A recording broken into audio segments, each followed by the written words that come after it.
Hi, I'm Richard Frank, developer of DrawingSync. In this video, I want to quickly show what DrawingSync can do for you.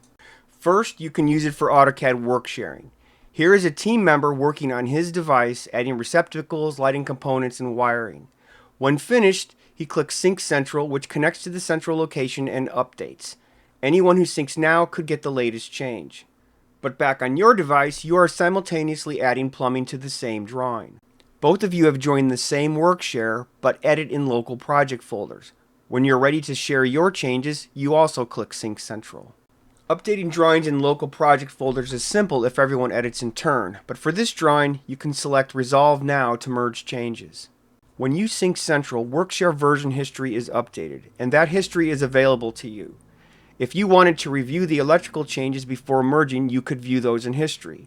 Also, AutoCAD's DWG Compare is available to compare your project file with previous versions. These are the remote electrical changes, and here are your plumbing changes. I should mention you can add any local project folder to version history, not just workshares. In order to merge changes and look for conflicts, DrawingSync needs to access the entire drawing database. To illustrate, I've turned off a layer and will compare changes for the session. This is a patch file which contains drawing exchange data for the layer change. And here is the merge patch. Now, patch files are normally used internally, but you can share and import them. To end this video, I wanted to show you the drawing database editor. You can open any drawing, but here I create an empty drawing and add some entities to model space. Now, you'd need to be experienced with drawing exchange format to edit, but I imagine some of you might be interested in viewing your drawing database in a grid format. So here in the Entity section, we've added a line, a circle, helix, and now some text. Let's customize this text.